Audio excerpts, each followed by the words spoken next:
మీ అందరికీ నా హృదయపూర్వక వందనాలు. చెమ్మగలిగిన దేవుని పిల్లారా, మీ హృదయాలు వెలిగించే మాటతో దేవుడు ఎక్కువని మీ అద్దకు వచ్చి ఉన్నాడు కనుక మీరు నేను కలిసి ప్రభు మాటలు ధ్యానం చేసుకుందాం.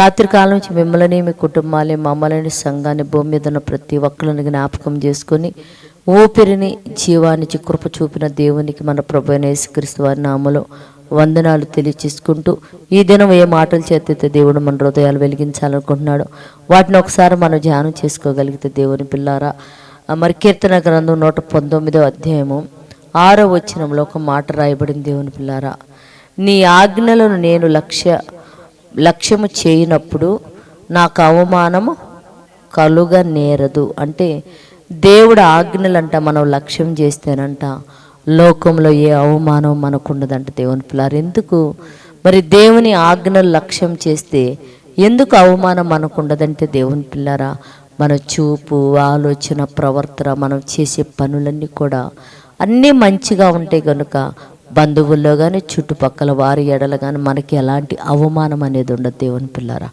కనుక మనందరం కూడా భూమి మీద ఉన్న మనందరం కూడా దేవుని ఆజ్ఞలన్నిటిని లక్ష్యము చేసి, దేవుని పిల్లారా ఏమండి, దేవుని ఆజ్ఞలన్నిటినీ లక్ష్యము చేయనప్పుడు మనకు అవమానం కలుగకుండా దేవునికి మహిమ వచ్చే విధంగా బ్రతికే విధంగా ప్రార్థన చేద్దాం.